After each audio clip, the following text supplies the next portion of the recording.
So, I come here in the room. I just haven't been on the app. I'll be listening on my burner while I'm working because I've been outside trying to get my shit for real. not the burner, because somebody Man, please I let me was get spending the a lot on call. the burner because I am outside getting my shit together, trying to be productive. But look, I had to come to say this real quick. You can't apologize to these hoe ass, bitch ass, weirdo ass fuck niggas on this fucking app. You gotta put them in a small box with one stamp and kick them the fuck on. Like, what the fuck? And all these packers in this room letting this motherfucker come in here and talk crazy like that? Join now. Y'all really let motherfuckers come in here and talk crazy like that? All these packers in this room. That's why Y'all I let miss this you so goofy ass much, motherfucker come in because here you and say that always goofy ass jump shit. in. If she let the replay play, it was Celery who talked to him after that. They stopped the replay right at the point where we stopped talking. Me and Just talked. Oh, okay.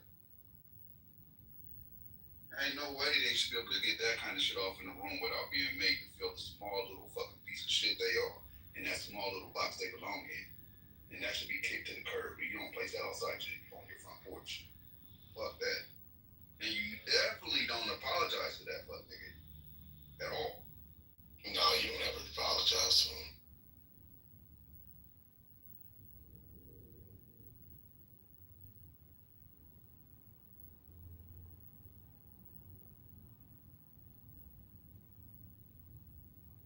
Talking about your apartment and all that shit is crazy as hell, man. These people on this app got no fucking like. But at that point, we knew what he was doing. We just told her not to respond to him because he was trying to bait her in. Yeah, he was definitely baiting. That's Join a fact. now.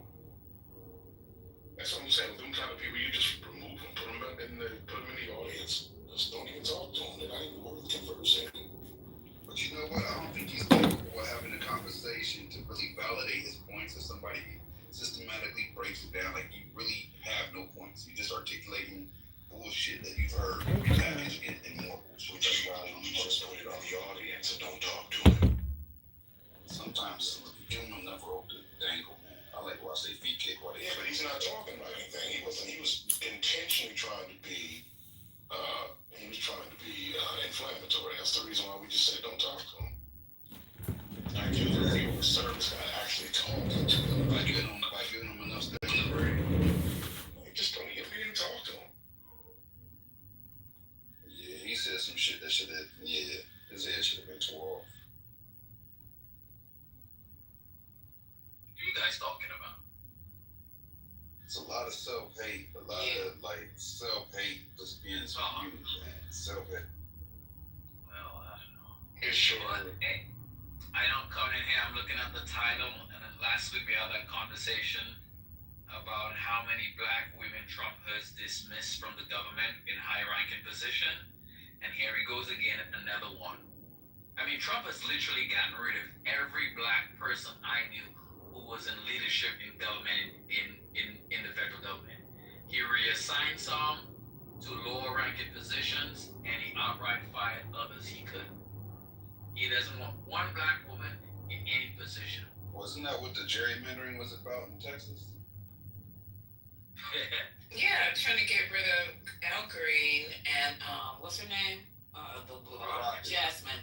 Crockett. Yeah, I think that was more that than getting the seats, because he wanted to get rid of Crockett. So, and he knew that she would always be reelected in her district. So this is like a backdoor kitchen table meeting that they had and said, oh, we can do this on the slick and plus get more seats. So that's what I think. And I was in a room, I don't remember whose room it was, but they were talking about the overall plan of this administration and connecting the dots. And I kind of like stole that from them because there is a concerted effort to either eliminate or to devalue, and I think it's devalue more the black community, because with the bail, no cash bail system, if you're marching, the RICO Act, deportation without due process, all that stuff is going to start manifesting itself once people start getting arrested, start lifting up their voice and lifting up their heads, and pretty soon, children being tried as adults. So if you put all that together, and also bringing the police or and the military into your communities. If you add all those elements together, you're fucked. No cash bail. Your kids are gonna be, if they're out there marching, treated as adults or whatever they're doing. Because he said, "Oh, look at these gang of kids." No, no, no. It was kids up there. I forgot I played the quote. Kids were someplace out and about in D.C. And he said, "Look at these kids," and he goes. No, then he changed it into gang. Then he changed it into thugs. And then he said once they saw the military or the National Guard, whatever, they ran back to where the hell they came from. It's like this is where you talk about our children. I mean, no, and to me, I'm starting to feel it and understand that it's personal. It's personal. So if you add up, like once again, backtracking, if you add all those puzzle pieces together and you put them in order, this is bad news for the black community. Period. Point blank. He doesn't like blacks, and he's showing you in roundabout ways how he's gonna dehumanize you, demoralize you, devalue you, and put you in, like you were talking about, boxes where you belong. But this is not the only. Today, you guys listened to his speech today. Well, his cabinet admitted when he talked about how he's going to return education to the states. And obviously, when you look at the states and the cities, especially the blue cities and red states, they're going to seriously underfund schools in those cities.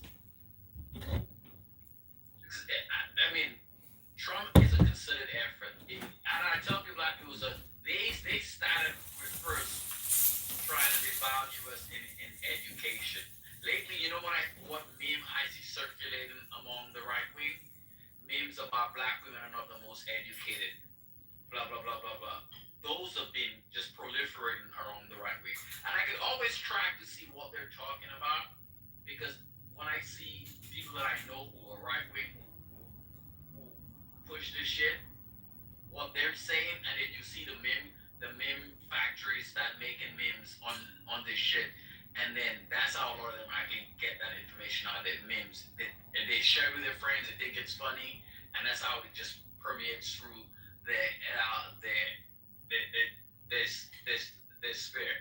And the thing about it is that people understand that the restriction of blacks at, say, Ivy League schools was done for one purpose.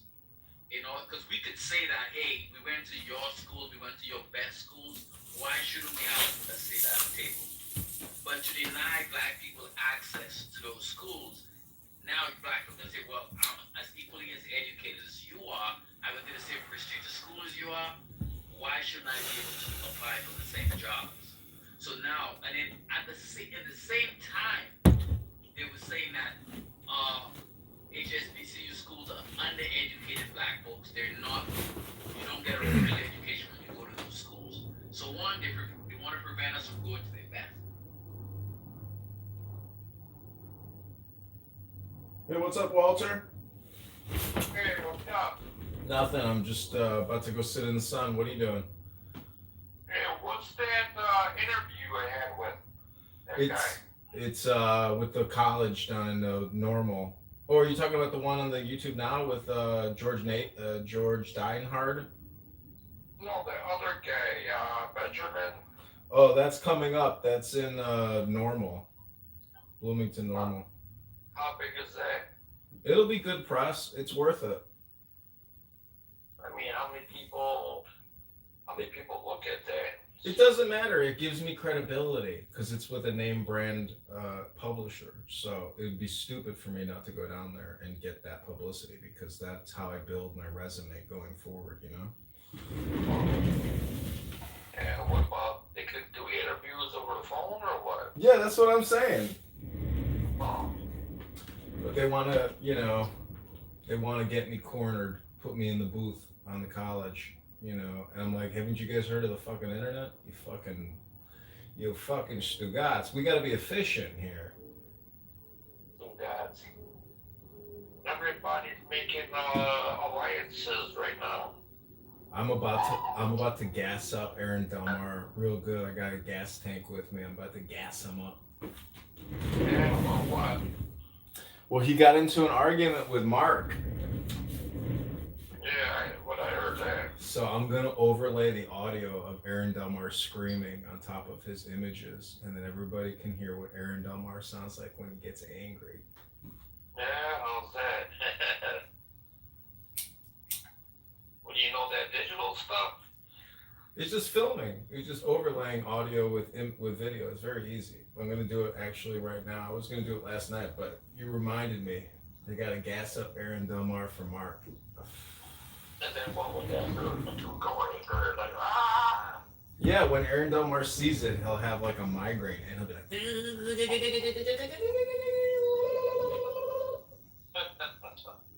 Your thoughts, man. Anything else is happening? No. Got some paperwork I gotta do. What's your stuff? No, lawsuit against the Treasury Department. Scott Besson. My manager, she called me a whore, so I sued them. Why you gotta send that? I gotta send it by the end of the week. What is it for? It's a lawsuit against the Treasury Department, Scott Besson. Why he owes you money? That's what I claim. I say he owes me at least 1 year of salary. I should have asked for 3 years of salary. Oh, that's crazy. I'm gonna update the amount to $210,000 now that I think of it. That's nuts, isn't it? It's not nuts. They gotta get a law. They're legally required to give me an attorney and pay for it. Isn't that crazy? Wow. That's the kind of rights you got when you're a government employee. You know, you are the government, so they give you the full service. They don't give a fuck how much it costs. So what happened? You just, No, I'm filing a grievance for harassment. oh, that's crazy. Yeah, it's all law. It's lawfare. It's funny. They had books on it inside the office. I was like, you know what? I might need these. That's nuts, actually. These things happen all the time. People, you know how much Congress has paid out in sexual harassment lawsuits over the past 20 years? Like $1 billion.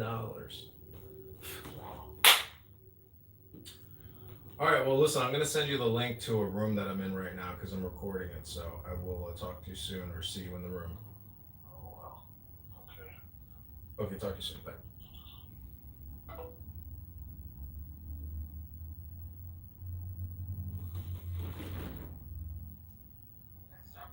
I pay my dues, but I had a family member just retired. She was the CEO of her chapter, a regional urban league, and so it's just in my family it was like, hey, you're going to be active, and I don't know about everybody else, but there are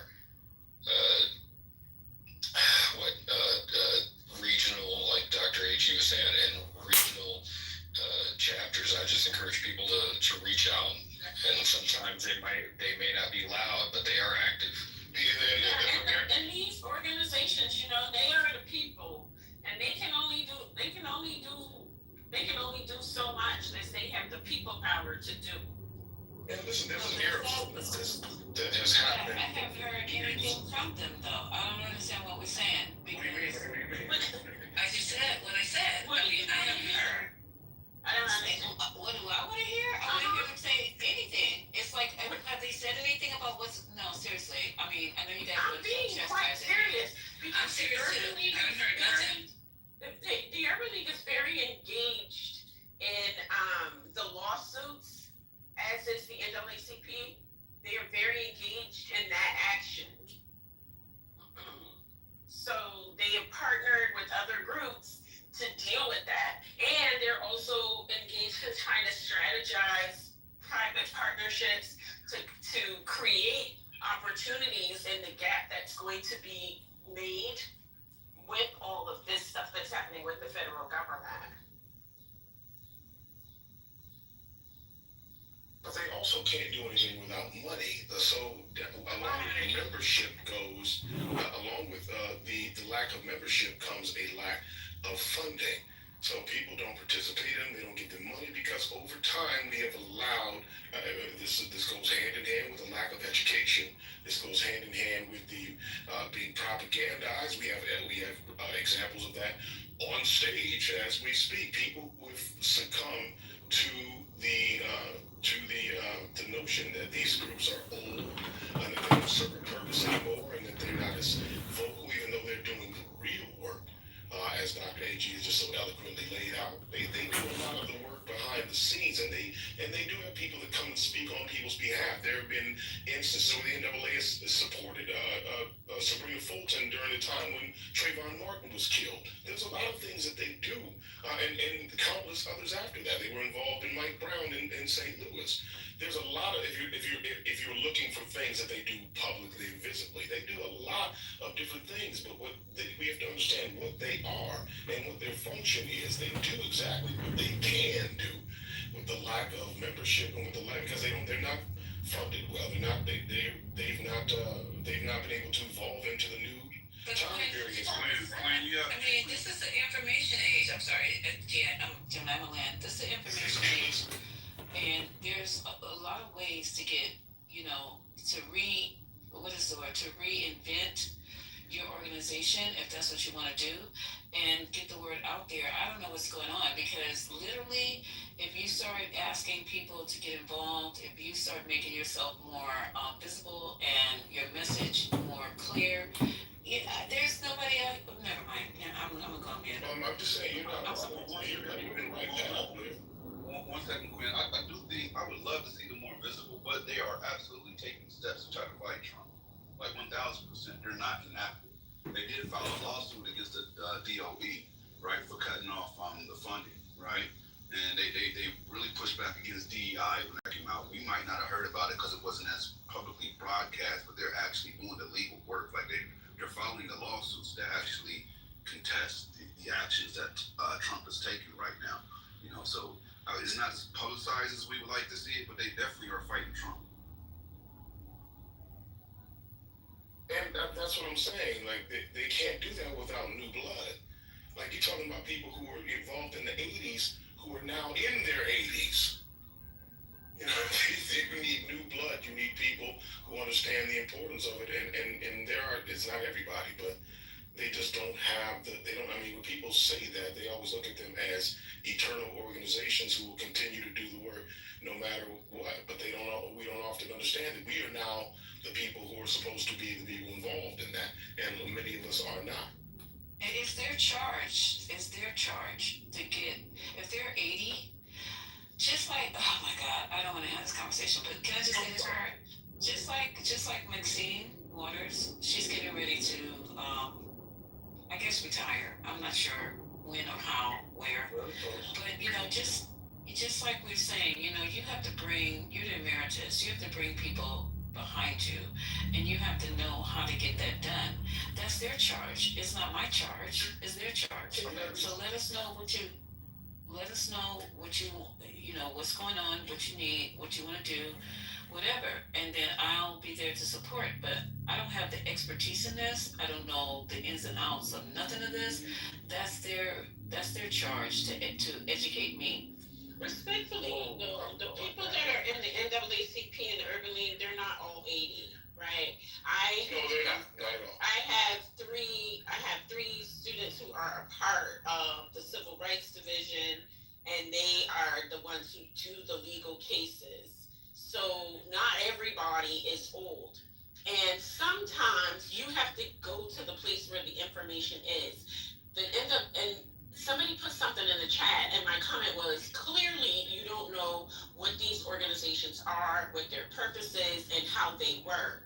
Because the NAACP and the Urban League, they're not going to be blasting on Instagram. They're not going to be blasting on social media. They're going to put out informationals. They're going to put out updates, and that's how they work. There's a very narrow line. I didn't interrupt. There's a very narrow line that these organizations have to walk in doing the work that they do. And so I guess I just don't get it, because they have a website that announces what they do, where they're appearing, what their conferences are, what their conventions are, what the projects are that they're working on. And like Quinn said, they ask for public donations to support their work.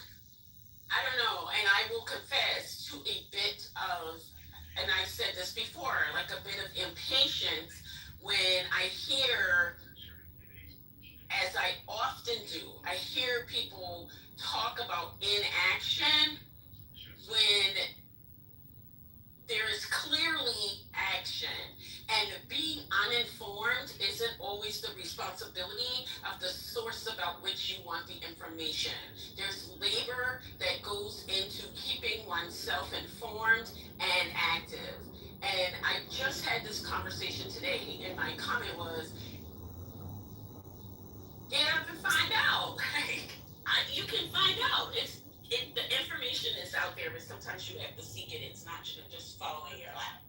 So I admit my impatience around this because this is something that I'm consistently confronting, and it's very aggravating. And I know. And Dr. Andrew, just to be Can clear, I ask you, as an instructor or somebody so these young people don't know anything about that? That's not true. That is not true. College campuses have NAACP sections. They have college division. Not all college campuses. Not all. Lisa, let me bridge There's the not gap one on between you guys. Berkeley. There's not. I'll shut up in a minute. I'll shut up in a minute because I feel like I'm getting pushed back, and I welcome it. I don't have a problem with it. But every kid doesn't know about the NAACP, and it's not on every college campus. It probably is on a college campus. I'm not denying that, but I know the ones that I'm active on. I kind of look for these organizations. I want my kids to know. I want them to be involved. But that's not the case. So every college campus they're not on. I'm just asking, this the way we're in this society right now, with the way we disseminate information, you're saying that we need to get up there and find it out. But a lot of kids don't know where to go to find this kind of they don't know about none of that. SNCC, NAACP, Urban League. Am I wrong? yeah, you are wrong. No, I could be wrong. Am I the only one who's wrong? Can I just say this about the university? You're right. Respond to this about the university. Can I just respond to this? So you're correct. Every campus in the country doesn't have a chapter of every organization. You are absolutely correct. Most cities, if you are located near a major city, there is some arm of the organization that is present. My point, and this is what I actually tell students, that you have to go out and get active. And so it's not true that young people on college campuses are not engaged with these organizations.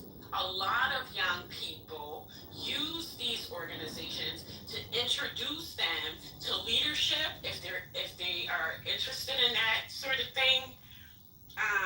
So the campus orgs are their avenue for that. So a lot of these young people are active in campus organizations, and the social justice organizations are a very popular avenue for students, and this is across demographics, right? So at my institution, for example, the NAACP chapter was so active, they demanded a meeting with the university chancellor, and every month they met with the university chancellor to discuss what their issues were with the campus culture. So it's not fair to say that the young people aren't engaged. It's just not fair. Well, I never said that. I said You did. You said they don't know about it. They don't. Ma'am, and I'm saying that's not true. Okay, so the people that you know, I don't know every But student. Lisa, it's not just people that I know. I'm talking about the people that I know, because that's my only resource. I cannot talk about people I don't know. I cannot talk about colleges I don't know. Is smaller than mine. Probably. Yeah, because I advise organizations, and so I know how they coordinate across college campuses across the country. So there are very active young people. That's all. And I'm aware of that, and that's what I'm trying to curate within my own situation. But I just admitted that I don't know everything, and I don't ever claim to know everything, and I don't want to, because at that point in time, Dan, my time on this earth is over. But what I'm saying to you, It's not about knowing Sorry. everything. no, I'm just saying, okay, Struggle. let me go. Let me say this real quick, No, right? real quick. Like, yo, Hold on, John is on the way to talk. Real quick. I hear both for their sides because I totally understand what Dr. AG is saying. They are active. They do have a Instagram with a couple million followers on there, right? I would love to see them kind of. I know they need a budget to do this, but have a budget to reach out to the influencers because a lot of the times the young people are more in touch with like not just an isolated social media page, but they follow certain influencers, and if you can get them to reconvey that message, I think it would be heavily impactful. The Urban League last month did put out a state of an emergency PSA. It went out onto major news networks. They say we're under attack, right? They are part of the lawsuit against the DOE along with the NAACP that was filed in February, right? This hasn't been like big news because they don't want to highlight this in the news, but this is happening. So there is pushback. But on the other side, on the flip side, like what Lisa's saying, I understand too. Like I would like to see them in more locations. I know they need funding to do so, and I know they're soliciting and looking for it, but if you have to really go out there and actively look to support them, right? Because they don't have the funding that they need. There is no, like my daughter goes to UCLA, there's no NAACP chapter on that campus. None. Zero. Not even student grant. Nothing. Right? They only are listed as off campus. My daughter complains about that. So I see both sides of the coin. Well, go ahead, John. I'm sorry. Yo, what I'm saying is without young Really, like Kitover, people that's that the want to guy. join NAACP and all that, it would die. You need new blood in that. That's the truth. And then, you know what I mean? I raised my nieces in them. They're all college. They're getting their masters. You know what I mean? So like, you know what I mean? I went to school for a little bit. I got an associate. I just in the calculus. I got to statistics. I took all that. So like, I'm just like, now I'm a little older. I'm just like, some of it didn't make any sense to me. I'm just like, what's the point? You know what I mean? So I'd rather just work, get a family, and raise them to be successful. Like, you know what I mean? I'm a man. Like, what's the point? What is the point of that? That is what I've been asking this whole time. The reason why the NAACP, first of all, the NAACP never had to be on college campuses to be relevant. So people sought out the NAACP to be a part of it because of what we're experiencing now are younger people who some of your parents haven't explained to them the importance of the NAACP, and probably because you haven't seen the importance of the NAACP, and it's because people don't think it's relevant in its time because you don't actually know the work they're doing. You're not seeing them on TV. You're not seeing them. You do see them. You just don't know that you're seeing them. I guess maybe that's not the best explanation, but they do very important work. They've been doing very important work. It's just when people think that they're not doing something according to whatever they think that their stance for activism is, or speaking out on certain issues. That's not the only work that's being done. There's a lot of work and very important work that has been done by loudmouth people, where people who are very quiet, and they do have times when they are loud too. So that is a little bit confusing. So there's times when they do their work and they're doing the real work. So we just have to get by and support them. They shouldn't have to find us. We should find them. Transparently, I've been a member since I was money makes more money so than there's times when they actually. So money, you gotta make money to make money. This doesn't have anything to do with what we're talking about, sir. Respectfully, it doesn't. Nothing to do with what we're talking about. It does. Let that man speak. He raised his nieces and nephews and put them through college. Let that man speak. I'll go Nah, after I know all the time. Yeah. Money makes more money than labor. That is true. Regardless how you think about it. You're wrong for that. That is true. There is no point in labor if you can use money to make money. I'm gonna follow up on what Quinn was saying. I don't know I'm not as in depth with the NAACP. I know they're good, but I know more of the National Urban League because I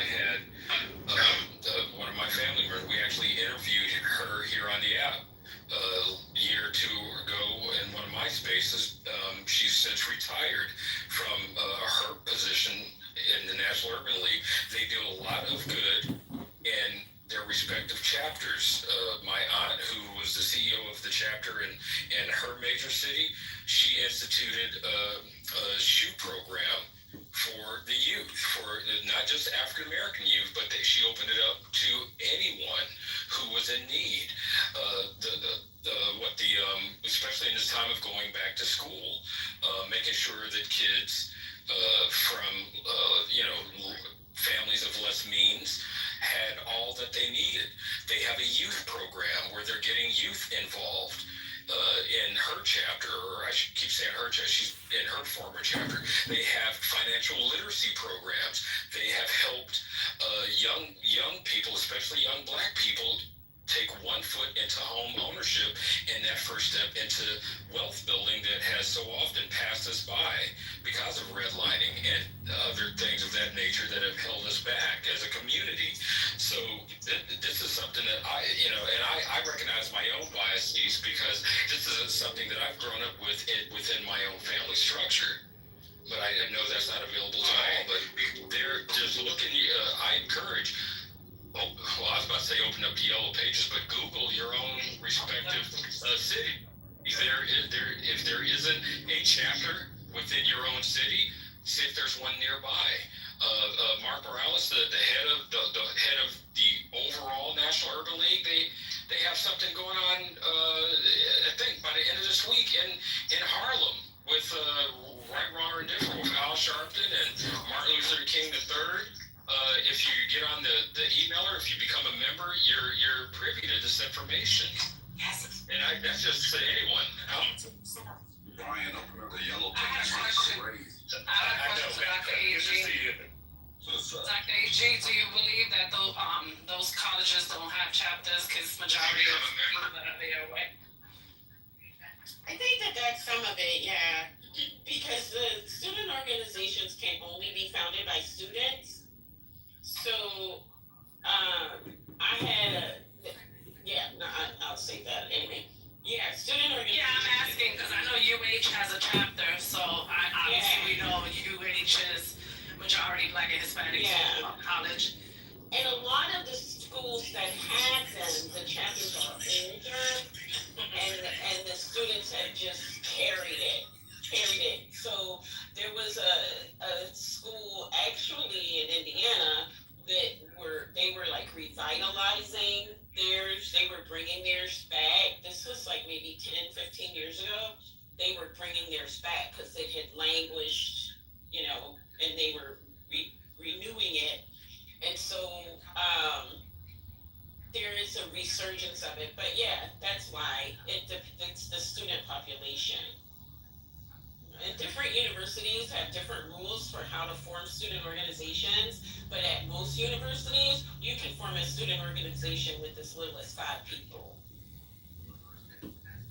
It doesn't take a lot. My high school had a chapter. I was a part of it. We were paying dues for the national chapter since I was a senior in high school.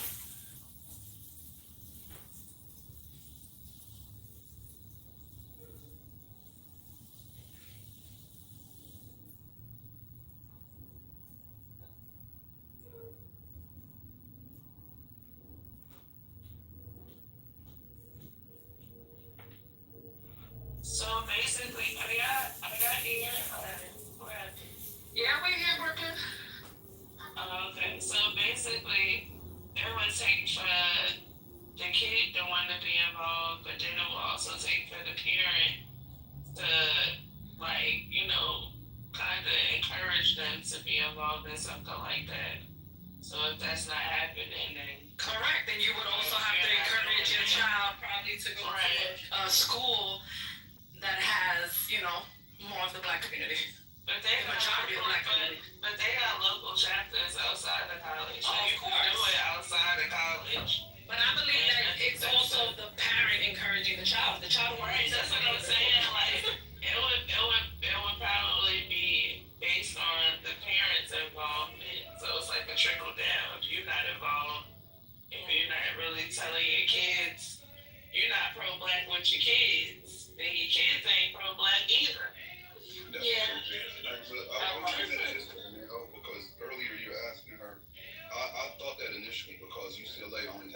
5 to 6% black, right? So I figured that must be why they don't have a formal NAACP chapter, right? But then I started doing my research, and there are a lot of HBCUs that don't have a formal NAACP chapter. So it's not just a percentage, right? That's not it. They have it's usually student initiated. If the students aren't, like you said, being parented in that way, or they don't have mentors or affiliates that are moving in that direction to kind of motivate them to organize and seek out formal affiliation with NAACP, it doesn't happen. It's usually student initiated. It doesn't matter if it's like Dr. AG said, 4 or 5 students. It doesn't matter. As long as they initiate it, formally affiliate, you're there, right? But they're just not being motivated to do so, or they're joining other groups and they just have other focuses. And that's more the problem than the amount of black students that are there. And honestly, being uninformed just really can't be an excuse, especially as a black person. I feel like what'd you say? I just said, go ahead. I'm sorry. So it's like I don't feel like people should have to be motivated. Like you should want to do this. Like you see how that black people have certain issues in this country, brown people have certain issues. So that should motivate you. But I feel like we debilitate young people by saying things like they don't know, so help them. Like pass it down. I mean, like you said, information just does not fall out the air. You got it. Any information, even information on Instagram, you still got to go get it. You have to reach for it, and even if you want to verify it, you have to research it further. So I think that's kind of our problem is that we are so it's not right here, in front of me. So oh well, they don't know about it. It's what? I don't even know that type of thought process. Go out and get it, find out somebody doing it. And I think this is one of the things I've recognized, because being 76, I've now taught several generations, and these 18, I would say these 18 to 24-year-olds and other people thereabout, but for that particular demographic, they are some of the most uninformed, claiming having access to information people I have ever met. They have access to more information than even I could have imagined accessing, and without doing any work. They don't have to leave their homes, right? They don't even have to be home. They could be in a public restroom at McDonald's and access information. So that's the first thing. The second thing is, and as a Gen Xer, I think Gen X has to take responsibility for the poor education of their children, the poor foundation building and rooting their children in a certain cultural politic and a certain black politic. Amen. These people run around here talking all this craziness about black people, about black. And it is no wonder that because they disseminate this information so widely that we are in the state that we are in. So yes, it is the parents. You have to get your kid anchored in the tradition and encourage your child to work, to create and continue the Black Project, which is access to the franchise and the privileges and rights of citizenship for everyone.